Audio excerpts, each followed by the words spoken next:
یہ دو حدیثیں ہیں جن سے پتہ چلتا ہے کہ نبی اکرم صلی اللہ علیہ وسلم نے پیدل حج کرنے والے کو منع کر دیا جو آنے کا ارادہ رکھ رہے تھے۔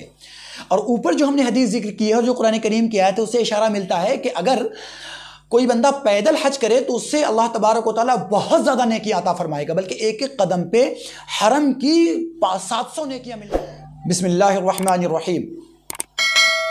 ہمارے کچھ نوجوانوں نے یہ مسئلہ معلوم کیا ہے کہ پیدل حج کرنا جائز ہے یا نہیں۔ ایسے ہی کیا پیدل حج کرنے سے بہت زیادہ ثواب ملے گا؟ کیونکہ دنیا کے اندر اس طرح کا ماحول بن رہا ہے کہ بہت سے لوگ پیدل حج کرنے کو جا رہے ہیں۔ کچھ دنوں پہلے، کچھ سال پہلے پاکستان کے ایک آدمی نے پیدل حج کیا، ایسے ہی امریکہ کے ایک آدمی نے پیدل حج کیا، اور اب ہمارے ملک ہندوستان سے محمد شہاب جو کیرالہ کے رہنے والے ہیں انہوں نے پیدل حج کا سفر شروع کیا ہے اور گھر سے الحمدللہ وہ نکل بھی پڑے ہیں۔ لہٰذا ہمارے نوجوان بھی بہت جذباتی ہو رہے ہیں کہ کیا پیدل حج کرنے سے بہت زیادہ ثواب ملے گا۔ ہم بہت مختصر وقت میں کوشش کریں گے کہ محمد رسول اللہ صلی اللہ علیہ وسلم کی احادیث کی روشنی میں اس کو واضح اور کلیئر کیا جا سکے۔ حضرت ابراہیم علیہ السلام نے جب خانہ کعبہ بنا لیا تو اللہ تبارک و تعالیٰ نے انہیں حکم دیا کہ لوگوں میں حج کا اعلان کرو۔ سورہ حج کی آیت ہے وَأَذِّن فِي النَّاسِ بِالْحَجِّ يَأْتُوكَ رِجَالًا وَعَلَى كُلِّ ضَامِرٍ يَأْتِينَ مِنْ كُلِّ فَجٍّ عَمِيقٍ، کہ لوگوں میں حج کا اعلان کر دیجئے، لوگ پوری دنیا سے کھچ کر آئیں گے، وہ چاہے پیدل چل کے آئیں یا سواریوں پہ سوار ہو کے آئیں، سواری بہت ہی کمزور ہو تب بھی وہ آپ کے پاس آئیں گے۔ اس آیت سے پیدل آنے کی بھی فضیلت کا پتہ چلتا ہے، کیونکہ اللہ تبارک و تعالیٰ نے اس کے اندر واضح کہا ہے یاتوک رجالن، پیدل آئیں گے۔ اور اسی سلسلے میں حضور اکرم صلی اللہ علیہ وسلم کی چند احادیث بھی ہیں۔ یہ احادیث بہت ضعیف ہے لیکن کئی محدثین نے اس کا تذکرہ کیا ہے۔ بیہقی نے السنن الکبریٰ میں اور علامہ البانی نے اپنے السلسلۃ الضعیفہ کے اندر اس حدیث کا ذکر کیا ہے۔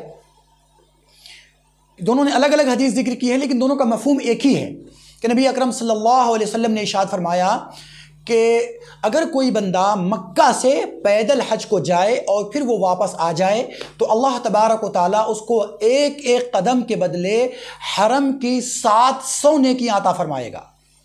پوچھا گیا اللہ کے نبی یہ حرم کی نیکیاں کیا ہیں؟ تو نبی اکرم صلی اللہ علیہ وسلم نے ارشاد فرمایا کہ حرم کی ایک نیکی باہر کے 1,00,000 نیکی کے برابر ہے۔ اس سے یہ پتہ چلا کہ اگر کوئی بندہ پیدل حج کرنے کے لیے جاتا ہے تو اس سے بے انتہا نیکیاں ملنے والی ہیں، بہت زیادہ ثواب ملنے والا ہے۔ لیکن دوسری حدیث جو صحیح ستہ کے اندر پائی جاتی ہیں اس کے اندر نبی اکرم صلی اللہ علیہ وسلم کی دوسرے حکم کا ذکر ہے، دوسری سنت کا ذکر ہے، آپ صلی اللہ علیہ وسلم کے دوسرے قول کا ذکر ہے۔ حضرت عقبہ رضی اللہ تعالیٰ عنہ سے ایک حدیث مروی ہے انہ سأل النبی صلی اللہ علیہ وسلم ان اخت لہ نظرت ان تمشی حافیۃ، کہ حضرت عقبہ رضی اللہ تعالیٰ عنہ نے نبی اکرم صلی اللہ علیہ وسلم سے دریافت کیا، پوچھا کہ ان کی بہن نے پیدل حج کرنے کی منت مان لی ہے، نظر مان لی ہے کہ وہ پیدل حج کرے گی اور پیر میں چپل بھی پہن کر نہیں رکھے گی اور سر بھی کھول کر رکھے گی۔ تو نبی اکرم صلی اللہ علیہ وسلم نے ان سے کہا کہ نہیں، اس کو کہو کہ وہ اپنا سر بھی ڈھانک لے اور سواری پہ سوار ہو جائے، یعنی سواری لے کر حج کرنے کے لیے آئے، اور اس نے جو نظر توڑ دی ہے اس کے بدلے 3 دن کا روزہ رکھے۔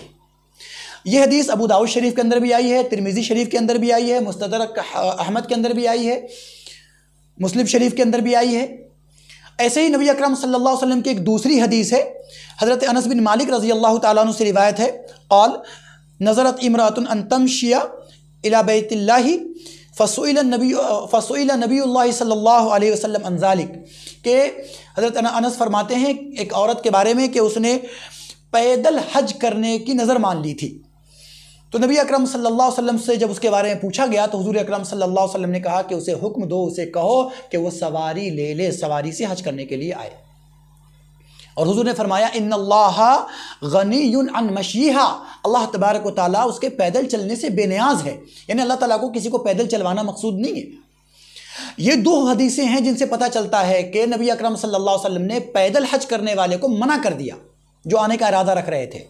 اور اوپر جو ہم نے حدیث ذکر کی ہے اور جو قرآن کریم کی آیت ہے اس سے اشارہ ملتا ہے کہ اگر کوئی بندہ پیدل حج کرے تو اس سے اللہ تبارک و تعالیٰ بہت زیادہ نیکی عطا فرمائے گا، بلکہ ایک ایک قدم پہ حرم کی 700 نیکیاں ملنے والی ہیں۔ تو اب کیا किस को माना जाए, किस पर अमल किया जाए। तत्बीक की शक्ल ये होती है, बीच का रास्ता ये है कि अगर कोई बंदा दूर से हज करने के लिए पैदल निकलता है तो उसके लिए मुनासिब ये है कि वो पैदल हज करने के लिए न निकले, इसलिए कि ये जो दोनों हदीसें हैं जिसके अंदर अल्लाह के नबी सल्लल्लाहु अलैहि वसल्लम ने सवारी का तज़किरा किया है कि उसको चाहिए कि वो सवारी ले ले, ये मदीना की है। तो वहाँ से वो सहाबिया पैदल हज करने के लिए जाना चाहती थी तो नबी अकरम सल्लल्लाहु अलैहि वसल्लम ने उसको मना फरमा दिया। और वो जो ऊपर हदीस ज़ईफ़ गुजरी है जिसके अंदर फजीलत का पता चलता है, तो नबी अकरम सल्लल्लाहु अलैहि वसल्लम ने खुद उस हदीस के अंदर भी मक्का का लफ्ज़ इस्तेमाल किया है कि मन हज्ज मिन मक्का तमाशियन, जो आदमी मक्के से पैदल हज करने के लिए जाए। तो इससे ये बात मालूम हुई कि नबी अकरम सल्लल्लाहु अलैहि वसल्लम ने मक्का को ख़ास किया है। अगर आप सल्लल्लाहु अलैहि वसल्लम का मकसद होता कि पूरी दुनिया से लोग पैदल हज करने के लिए आए तो हुज़ूर अकरम सल्लल्लाहु अलैहि वसल्लम इरशाद फरमाते कि मन हज्जा माशियन, मन हज्जा मिन मक्का तो नहीं कहते नबी अकरम सल्लल्लाहु अलैहि वसल्लम कि मक्के से हज करने के लिए अगर कोई जाए पैदल तब उसके लिए नेकी है। तो आप सल्लल्लाहु अलैहि वसल्लम ने पूरी दुनिया के लोगों को गोया इसकी तरगीब नहीं दी। और फिर ये कि वो हदीस ज़ईफ़ भी है। तो अब बीच का रास्ता ये निकला कि अगर कोई बंदा मक्के के अंदर है और उसको ये जज्बा है कि वो हज करने के लिए जाए तो उसकी गुंजाइश तो बनती है, लेकिन दूर दराज से तकलीफ़ों को उठाकर जाने से को अल्लाह के नबी सल्लल्लाहु अलैहि वसल्लम ने पसंद नहीं फरमाया। और फिर कुरान करीम की वो आयत भी है कि वला तुल्क़ू बिअयदीकुम इला तहलुका, कि अपने आप को परेशानी और मशक्क़त में न डालो। अल्लाह तबारक व तआला हमारे लिए आसानियाँ चाहता है, मुश्किलात नहीं चाहता। इसलिए अल्लाह ताला ने जो आसानियाँ हमें दी हैं उस आसानी को इस्तेमाल करें। फिर नबी अकरम सल्लल्लाहु अलैहि वसल्लम की एक हदीस है, इन्नल्लाह युहिब्बु अन युरा असरु निअमतिही अला अब्दी, कि अल्लाह तबारक व तआला इस बात को पसंद करता है कि अल्लाह ने जो नेमत दी है बंदा उसका इस्तेमाल करे। अल्लाह ताला को ये बात अच्छी लगती है। तो अल्लाह तबारक व तआला ने जाने का एक आसान रास्ता आज के वक्त में मुतय्यन कर दिया है और मुहैया करा दिया है, लिहाजा जो आसान रास्ता है उसके ज़रिए बंदा हज करने के लिए जाए। ऐसे ही एक नबी अकरम सल्लल्लाहु अलैहि वसल्लम का एक वाक़या है कि नबी अकरम सल्लल्लाहु अलैहि वसल्लम अम्मा आयशा रज़ी अल्लाह तआला अन्हा के पास तशरीफ़ लाए। वहाँ पर एक औरत बैठी हुई थी। हुज़ूर अकरम सल्लल्लाहु अलैहि वसल्लम ने पूछा कि इसका क्या मामला है। तो अम्मा आयशा ने उसका तज़किरा किया कि बहुत ज़्यादा नमाज़ पढ़ने वाली है, बड़ी ज़्यादा इबादत गुजार है, रातों में रात भर जाकर इबादत करती है। नबी अकरम सल्लल्लाहु अलैहि वसल्लम ने इरशाद फरमाया अलैकुम बिमा तुतीक़ून, अलैकुम मिम्मा तुतीक़ून, कि तुम उसी की मुकल्लफ़ हो जिसकी तुम्हें ताकत दी गई है। यानी अपने आप को इतनी इबादत में न डालो कि तो वो परेशानी हो जाए तुम्हारे लिए। तो गोया कि एक बात सुन्नत से ये समझ में आई कि अल्लाह के नबी सल्लल्लाहु अलैहि वसल्लम सहूलत और आसानी का जो रास्ता शरअन जायज़ है उसे पसंद फरमाते थे और मुश्किल रास्तों को अल्लाह के नबी सल्लल्लाहु अलैहि वसल्लम छोड़ दिया करते थे। जहाँ तक बात रह गई कि अभी जो हमारा नौजवान मोहम्मद शिहाब हज के लिए निकला है, तो जाहिर बात है कि ये जो शिहाब है ये कोई बहुत बड़े आलिम भी नहीं है और इनको ज़रूरी नहीं है कि तमाम मसाइल का इल्म भी हो। तो जाहिर बात है कि अब ये इतने दूर हज के लिए निकले हैं तो अल्लाह तबारक व तआला से नेकी का इरादा करके और उससे इनाम का इरादा करके ही निकले हैं। और अल्लाह तबारक व तआला नियतों को देखता है। इनके सामने ये सारी अहादीस तो रही नहीं होंगी, इनके दिल में ये जज्बा अगर आया कि हाँ भाई हमें पैदल हज करने के लिए जाना है तो उनकी नीयत के ऊपर अल्लाह तबारक व तआला अज्र देने वाला है। उसके अज्र का फ़ैसला उसकी नीयत को देख कर अल्लाह करेगा। उसके हाकिम हम न बन जाएँ कि उसे सवाब मिलेगा या नहीं मिलेगा। लेकिन यह है कि हम अपने नौजवानों से कहना चाहते हैं कि आप इस मामले में ज़्यादा जज्बाती ना हो कि भाई हमें भी निकलना है, बल्कि अल्लाह तबारक व तआला ने जो आसान रास्ता आपके लिए रखा है उसके ज़रिए हज करने के लिए जाएं।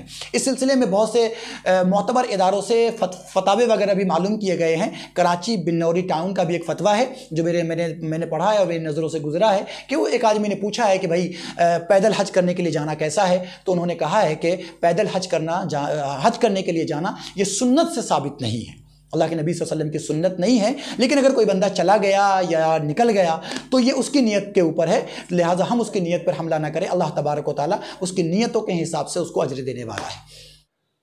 फतवे का लिंक मैं डिस्क्रिप्शन में डाल रहा हूँ, आप वहाँ फतवा देख सकते हैं।